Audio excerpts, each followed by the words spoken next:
12 नवंबर 2023 दिवाली का दिन था। सुबह 5:30 बजे उत्तराखंड के जिले उत्तरकाशी से अचानक ये खबर सामने आती है कि एक सुरंग जिसका काम एटमोस्ट पूरा ही हो चुका था उसमें 41 मजदूर फंस चुके हैं। ये खबर सामने आते ही देश की आम जनता, प्रशासन से लेकर न्यूज चैनल सब में अफरा तफरी का माहौल शुरू हो जाता है। इस वक्त नरेंद्र मोदी की सबसे बड़ी चिंता है उत्तरकाशी में कैसे 41 मजदूरों की जिंदगी होगा। एनडीआरएफ को आप देख रहे हैं, ऑक्सीजन सिलेंडर भी लेकर जा रही है एनडीआरएफ। रेस्क्यू ऑपरेशन में आखिर अभी तक क्या क्या दिक्कतें आई हैं और रेस्क्यू ऑपरेशन दरअसल चल कैसे रहा है। कई जद्दोजहद और कई बार फेल होने के बाद आखिरकार 28 नवंबर शाम 6:35 लगभग 17 दिन या फिर कहे तो 400 घंटे के बाद सभी 41 मजदूरों को सेफली सुरंग से बाहर निकाला जाता है। सभी को हार पहनाई जाती है, मिठाई खिलाई जाते हैं और फिर से खुशी का माहौल वापस लौटता है।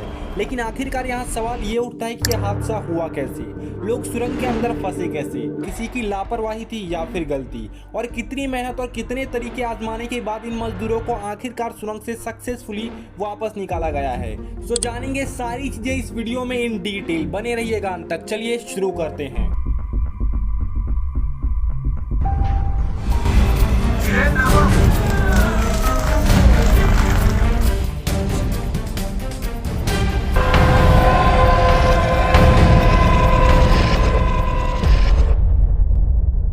तो इस मामले की पूरी गहराई समझने से पहले हमें ये जानना होगा कि आखिर 12 नवंबर के उस दिन हुआ क्या था। तो देखिए, सबसे पहले इस सुरंग को बनाने का कॉन्ट्रैक्ट NHIDCL इस कंपनी को दिया जाता है, जिसके अंडर दो और कंपनियां आती है, नवयुगा एंड गजा, जो कि सुरंग के दोनों साइड यानी कि फ्रंट साइड और बैक साइड से काम कर रही थी। यहाँ ये ध्यान दीजिए कि किसी भी सुरंग को बनाते समय दोनों साइड से काम किया जाता है। फ्रंट साइड पर नवयुगा कंपनी काम कर रही थी और बैक साइड पर गजा कंपनी। ये सुरंग करीब 4.5 किलोमीटर का होने वाला था, जिसका कंस्ट्रक्शन उत्तरकाशी के सिलक्यारा से शुरू होकर बारकोट में खत्म हो रहा था और इसका मेन ऑब्जेक्टिव था 4 धाम की यात्रा में लगने वाले समय को कम करना।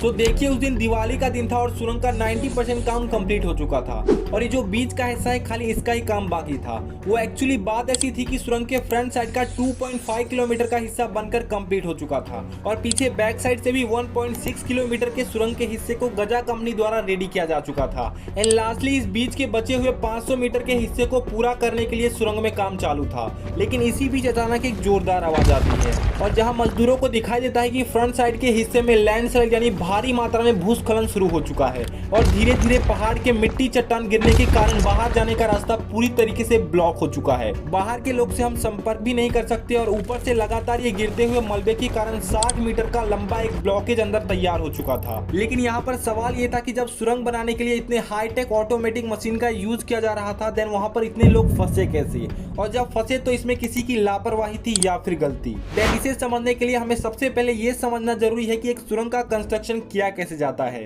तो सबसे पहले किसी भी सुरंग को बनाने के 2 तरीके होते हैं। पहला है ड्रिल एंड ब्लास्ट मेथड, जिसको DBM मेथड भी कहा जाता है।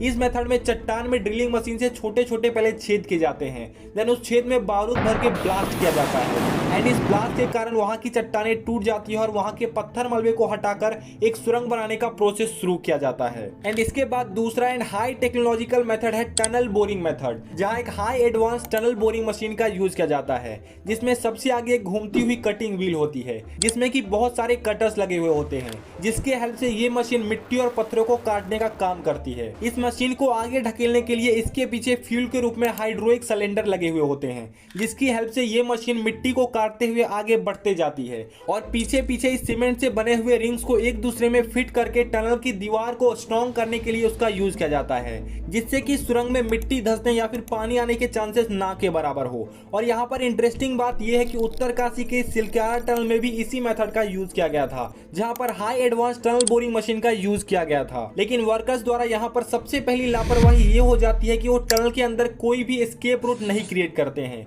यानी कि अगर टनल में कोई प्रॉब्लम होता भी तो बाहर निकलने का कोई ना कोई रास्ता होता।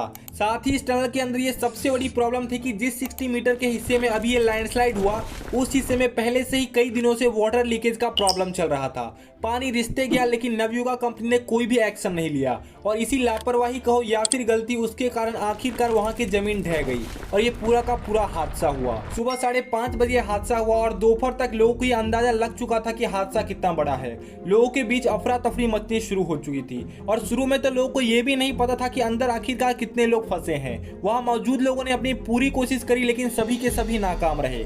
इसके बाद वहां के सीनियर ऑफिसर्स और उत्तराखंड के सीएम को इसके बारे में जानकारी मिलती है।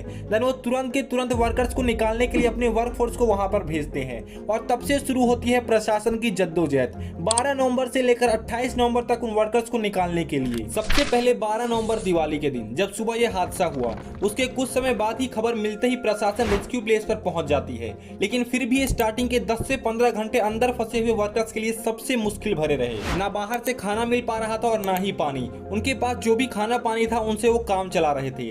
और एक और बात की, जब भी वो अंदर वर्कर्स फंसे हुए थे तो उनको अंधेरे की कोई प्रॉब्लम नहीं हो रही थी। बिजली की व्यवस्था पूरे तरीके से सुरंग के अंदर की ही जाती है। लेकिन ये सोचकर देखिए 17 दिन एक टनल के अंदर क्या मेंटल स्टेट रही होगी, क्या सोच रहे होंगे वो लोग। एक एक पल मुश्किल भरा बीत रहा होगा, सोचते होंगे बाहर निकल भी पाएंगे या नहीं। इसके बाद काफी प्रयास करने के बाद एक पतले से 6 इंचेस के एयर कंप्रेसर पाइप, यानी कि इन पाइप के द्वारा लेबर्स को ऑक्सीजन, खाना, पानी इनकी सुविधा प्रोवाइड कराई गई। लेकिन अब आपका यहाँ पर सवाल होगा कि कोई पाइप तो अंदर जा ही नहीं रही थी, फिर ये फूड पाइप अंदर कैसे पहुंच गई?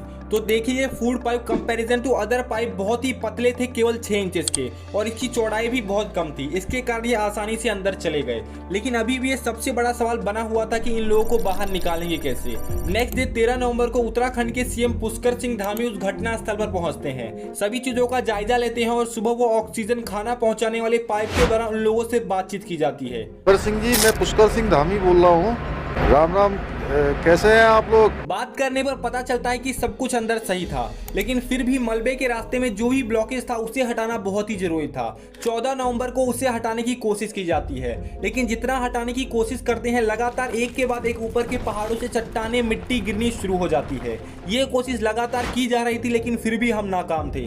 लगातार इतनी नाकाम कोशिश करने के बाद एक और नया प्लान तैयार किया जाता है। 15 नवंबर को दिल्ली से ऑगर मशीन, जो कि यूएससी की हाई टेक एडवांस मशीन थी, उसको लाया जाता है और जो आगे की 60 मीटर की ब्लॉकेज थी उसको हटाने की कोशिश की जाती है।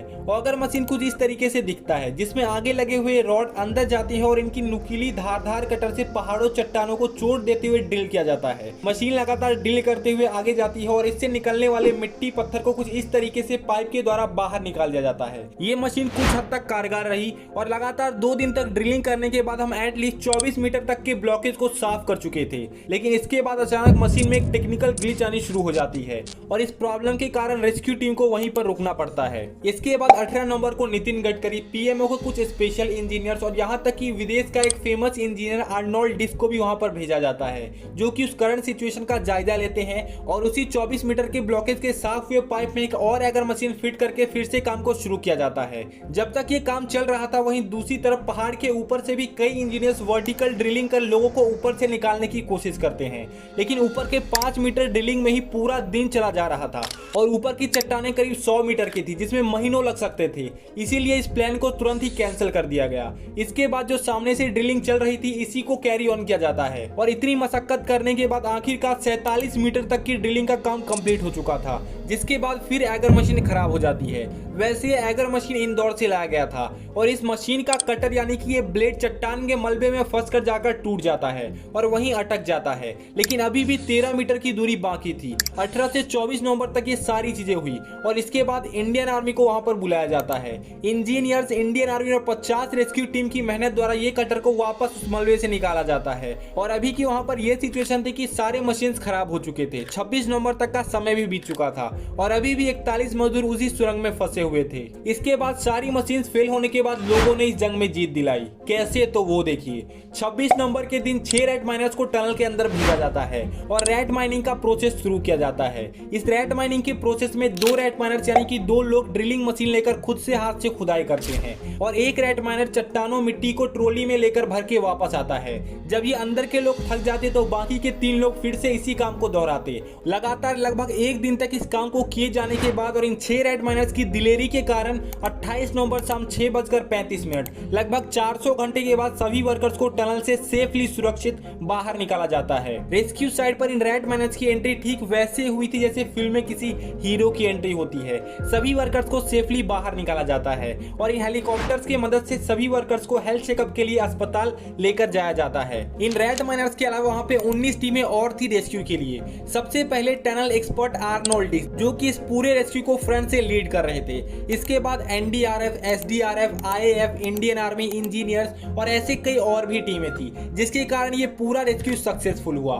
इसके साथ ही पीएम मोदी भी लगातार इस रेस्क्यू में उत्तराखंड सीएम से कनेक्टेड रहते थे और बाहर निकलने के बाद पीएम मोदी ने सभी वर्कर से बातचीत की और सभी को 1-1 लाख रुपए देने का ऐलान किया है। सो ये थी आज की वीडियो। आई होप आपको उत्तराखंड टनल केस के बारे में पूरी डिटेल जानकारी मिली होगी। अगर इस वीडियो से जरा भी मदद मिली हो तो वीडियो को लाइक और चैनल को जरूर सब्सक्राइब कर दीजिएगा, इससे हमको मोटिवेशन मिलता है। अगर कोई डाउट हो देन कमेंट सेक्शन में जरूर लिखिएगा। तब तक के लिए नेक्स्ट वीडियो में मिलता हूँ। जय हिंद, जय भारत।